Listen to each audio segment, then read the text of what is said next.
I've been trying to make it for some time, but all I see is enemies. I've been steady focused on my grind. Do everything you never leave, you never leave. I tried to deny this, but it's okay.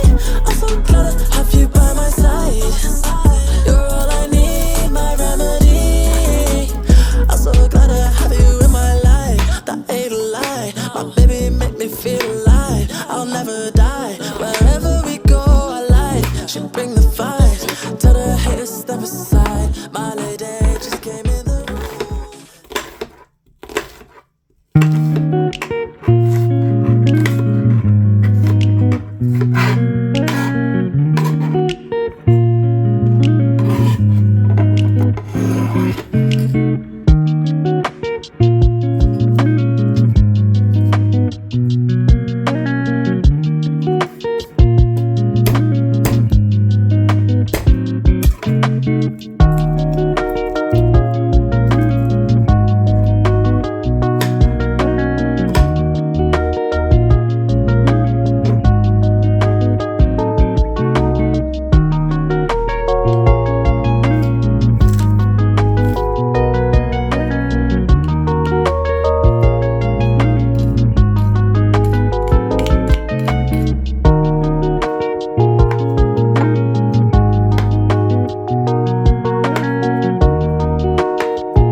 So one thing that I wish I would have done with the tofu is marinated it. So as you can see in the video, all I did was put a little olive oil on there and some spices.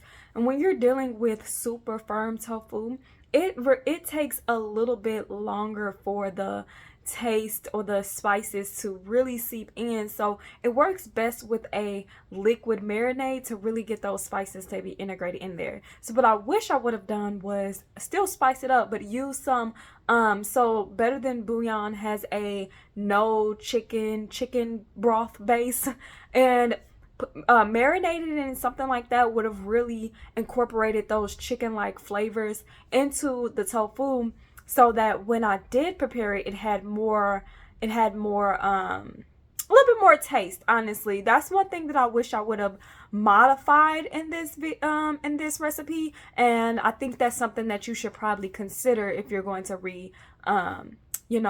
recreate this recipe.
Now, I love mushrooms. One thing about me, I love every variety of mushrooms and my favorite things to cook with. So there I had some leftover shiitake mushrooms. So I have like probably like 1, 2, or 3 of those, as well as some baby bella mushrooms. And slicing the tomatoes in half was a really great look. I do have like, well, really good thing because it really allows the flavors to just burst out into the dish. And I use like a melody tomato. So as you can see, they're red, they're yellow, they're orange, all these different colors. And I love that they kind of taste the same, but all of them, they have like a different, where it's like sweeter or just like a different little flavor. So it adds this unique texture or unique flavor profile to the dish, which I absolutely enjoy. So if you can find those tomatoes, I would definitely use them, or you could just use general regular old cherry tomatoes. But I wouldn't recommend any other tomatoes unless they're like a small tomato. That's the only ones I recommend for this one.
Do not burn your onions like I did. I mean, burn them if you want to, but I definitely prefer my onions not burned. So, do as I say, not as I do.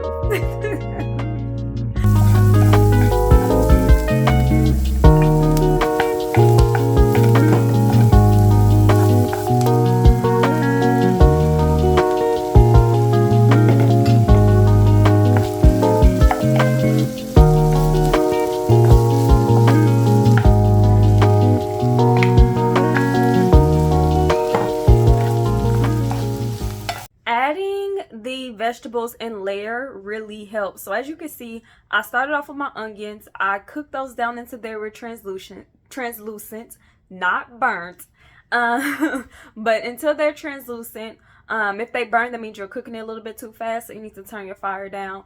But till they're translucent, then you add in the garlic, cook that until about fragrant for about a minute or so. And then after that, I add in my mushrooms, and I cook my mushrooms down to the point where they're pretty soft. And as you can see, when the when it clips over and I'm adding in the bell peppers, my mushrooms are pretty cooked down at that point, and they probably have browned just a little bit. And you do want that because what you're trying to do with the mushrooms is you want to remove whatever moisture has retained inside of that, because you want a more firm, more tender mushroom than a squishy one. So you want to get that liquid out. Once that liquid is out, then you can add in your other vegetables. And I did add in my bell pepper and my tomatoes at the same time because I didn't want my bell pepper to get too soft. It does get pretty soft when you add the liquid in, but I didn't want it to get too soft.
tomatoes and the basil were such a great touch. They added the depth of flavor that I was looking for this dish. So I did add in a can of full fat coconut milk, but I only added in the fat layer. So as you can see, it was already liquefied. So in the can, it does separate. So you'll have the liquid on the bottom and then that fat layer on top. So I just kind of poured that fat layer into the dish and left the liquid in the can. Now, if you are like, I don't want to do it that way, or that's too much or confusing, you can put the can of coconut milk into the refrigerator and then that fat layer will solidify, but it'll separate from the liquid. And so then you could just take a spoon and just pull it out or scrape it out into your dish that way. And so you make sure that you get mostly fat and not a lot of the liquid.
That's my shit, that's my wave. Do it like that, then I repay. Don't be scared.